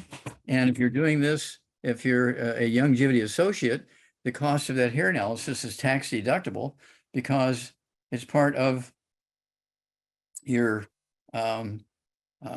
information that you're going to give to your potential customers, your current customers, all that kind of stuff. When they see the results of the hair analysis, and they get that book, Rare Earths and Cures. And so your cost of the test is tax deductible because it's part of the advertising program for your longevity business.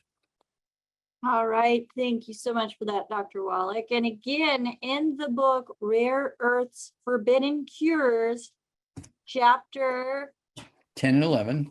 10 and 11. So here it is.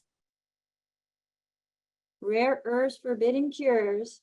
Get this at AskDocLive.com under the topic Dr. Wallach's books. Get your copy of it because this is going to share with you all of the minerals. It goes into how minerals affect the body, and it tells you how to read your hair analysis, including the instructions on ordering your hair analysis. So, Rare Earths, Forbidden Cures, a great book. I use it quite a bit. I'm always referring to it when I'm doing a review of a hair analysis with somebody. Now, Al has a question, Dr. Wallach. Okay, Al is 59 years old. He's 168 pounds, 6'3". He has been diagnosed with a neurological disease, possibly Parkinson's or progressive supranuclear palsy, and the neurologist is not sure. What do you recommend, Dr. Wallach? Okay. All right. It could be Guillain-Barré syndrome because they're all kind of alike. They all have tremors and they all have pain in the head and the neck and the hands and so forth. They all have remarkable downstream problems with movement and so forth. And it's because when you get things like Alzheimer's disease, you get Guillain-Barré syndrome, you get things like MS, you get Parkinson's disease. This is caused by demyelinization. Okay, the myelin in the brain and spinal cord go away. And when they go away, you can take a scan, a non-radiation scan. You can see that the brain is all shrunken up inside the skull because the white matter of the brain, okay, the cholesterol is made out of cholesterol. 25% of your brain weight and your spinal cord weight is cholesterol. And when it goes away because you're on statin drugs and you're avoiding eating eggs and other sources of cholesterol, your brain kind of shrinks, your spinal cord shrinks, you get all these symptoms downstream.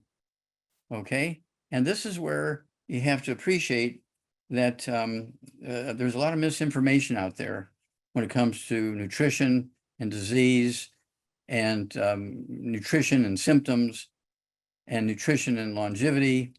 And so I urge everybody, when you have those kind of diseases, get a hair analysis. Okay, this guy needs to get a hair analysis.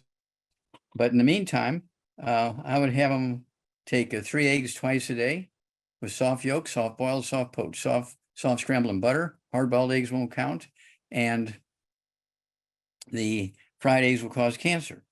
Also, they need 2 healthy brain and heart packs per month, full dose for everything twice a day, 2 bottles a month of the MSM, 3 at breakfast, 3 at lunch, 3 at dinner time to support and promote maintenance repair, cartilage, ligaments, tendons, connective tissue, disc between the vertebrae, bone, makes bone itself, including the skull, all right, and the vertebrae and so on.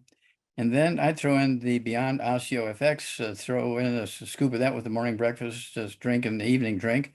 Don't forget vitamin D3, 3 of those twice a day. And then I would also throw in the Synaptive, 3 of those twice a day. Oh my gosh, that's 2 bottles a month. And each one of those bottles, there's 3 different sources of stuff that's required by the brain so that the myelin can be protected. So each brain cell can talk to their neighbor brain cells and get maximum benefit. We get people who are really, really in trouble. And just in weeks, you know, they go from being totally disabled to going out and playing tennis and all this kind of stuff. It's just totally remarkable when you rebuild the myelin in the brain and the spinal cord. So that's where I'm betting on this one. All right, thank you so much, Dr. Wallach. And fortunately, Al added that he does not have the tremors. So that's a blessing that he has not been experiencing the tremors. But the fact that they don't know what it is, Dr. Wallach, it goes right back to nutritional deficiencies. Yeah, if they don't know what it is, they don't know about them. If they don't know what it is, it's a nutritional deficiency. Yes, I agree.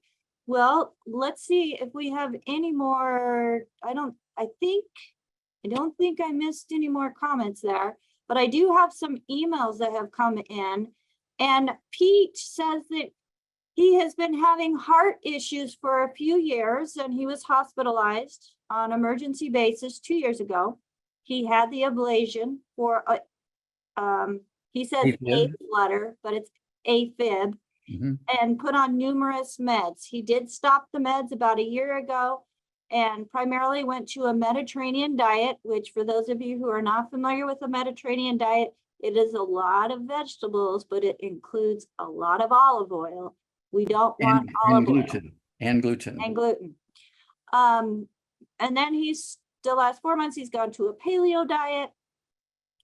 So the family stresses that it seems to have brought on a rapid heartbeat, high blood pressure, Osteoporosis of the skull. breathing. Osteoporosis of the skull. All right. And he lives on a ranch. He works hard. He gets lots of exercise. Well, that'll kill you if you don't have the nutrients. So let's talk about that, Dr. Wallach. Okay. Okay, he needs to get this book. He needs to get this CD. All right. And then none of the bad foods, no fried foods, no processed meats, no oils, no glutens, no wheat, bran, rye oats, and no peanuts, right? Absolutely no, said no oils. And then absolutely no sugar and no carbonated drinks. Even the diet one's got to go. Well, we have a wonderful carbonated drink. It's called Rebound. We have the canister, and we have the box with the sticks in it, which are powders and don't have any carbonation in it. But I like to drink the liquid, so I take the canister. I drink the cans, and I pop the tops during the day. I put them in the refrigerator. I'll drink one at breakfast in the morning. I'll drink the other one at lunch or after lunch, like 3 o'clock in the afternoon, something like that. But they're flat because there's no bubbly left in it because they off-gas the bubbly all night, in the refrigerator. So that you're not getting the negativity of the carbonation. And so if you don't want to mess with that, just use the canister or use the box with the 30 sticks in it. Okay, there's no carbonation in the sticks or the canister powder. And then they need to, again, stay away from all the bad stuff, take the 90 essential nutrients, which is the healthy brain and heart pack. If finances are not an issue, if finances are an issue, they can go with the Healthy Start Pack, which is the 90 essential nutrients. If finances are not an issue, go with the Healthy Brain and Heart Pack, okay, which is a little more expensive, but you get 215 nutrients instead of just 90, but the 90 are in there, okay? And, we take people that are bald, for 40 years, and in 3 months' time, their hair's grown back. We take people who have every kind of disease you can think of. I mean, they're really disabled, just like we were just talking to this young fellow here earlier, who's had over 50 fractures. Come on, this is not right. The doctor's still letting this guy run around. He has 50 fractures. He steps off a step and fractures his hip or something like that. There's something really basic wrong there. He's eating gluten. He's not taking all the 90 essential nutrients. And so this doctor is sending his kids through college, being paid for by this guy's fractures. Okay. And so this is absolutely, it's insane for the patient, but it's criminal on behalf of the doctor. Well, and I want to point out that osteoporosis of the skull, which includes, the brittleness of the bones, but it also, because those nerves are being pinched, causing issues with the eyes, causing issues with the brain, causing issues with peripheral neuropathies and the heart, tingling, the heart with rapid heart rate, or even skipping AFib, all of these different conditions associated with those nerves, because those nerves attach to different points of our body, causing what's called referred reaction. Whether it's referred pain, referred reaction with tremors, numbness, tingling. Go ahead. Here's where doctors make their mistake. They believe that all these brain nerves are just to register pain. They don't realize they have all these multiple functions for each of those 12 pairs of cranial nerves in the spinal cord. 37 different diseases caused by osteoporosis of the skull. And I bet you this guy who had these 50 fractures, he's probably got all 37. It's very, very possible, Dr. Wallach. We're coming up to the top of the hour. In fact, we're there. But I have a really quick question, kind of, I don't know what you would say, but when you start taking nutrients, your body's going to go through a detoxification stage, right? Sometimes. And as your body is getting rid of like gluten and adding the nutrients, there's going to be color changes in your stool That's and correct. in your urine. That's correct. So I know that there are some people, they'll take like one of our digestive support aids, the microbiome will change the color of your poop. Just saying.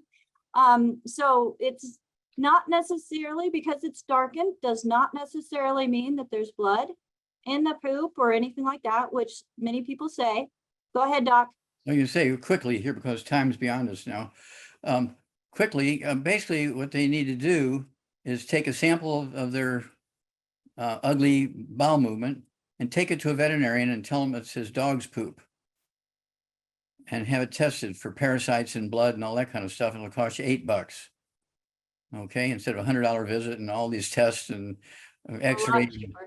Okay, and then also they need to do the same thing with the urine. They can go to the pharmacy without a prescription, get the test strips for the urine to see if you have blood sugar in there. Okay, if you have sugar in your urine, do you have how much proteins in your urine? And this is easy stuff. I mean, if you can only read 3rd grade reading level, you can do these things. Okay, this is not difficult, and you don't need a prescription from your doctor to get these test strips from the pharmacy. Okay. Yes. Okay. And Nancy brought up a really good point in the chat here, that beets will turn your stool and your urine red and even cause like the fluids around it to look like it's possibly blood. So there's a lot of different things, folks, that can react with our bodies that can be misinterpreted.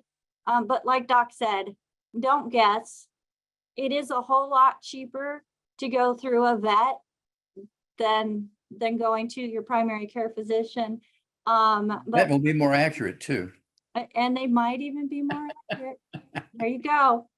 Well, on behalf of the Ask Doc Live crew, Heather Bowen, Dr. Judy Reynolds, Ruth Ellen Sanchez, John T. McCollier, and our guest, Dr. Joel Wallach, my name is Becca Dukes. Thank you so much for joining us here on Ask Doc Live. Go to AskDocLive.com if you have never spoken to anybody about the longevity products, or if you have questions and have never spoken to anybody, you can go to the website and use the Contact Us option, and one of our certified holistic health coaches will get back with you and help you find out what nutrients are missing to help you get on a better health journey. Until next week, and remember, next week, Fridays, the first Friday of the month is Ask Vet Live, and we will be taking your pet questions. Bye for now. Bye-bye. Bye-bye, everybody. Love you guys. Love you too, Doc. Mwah. Bye-bye.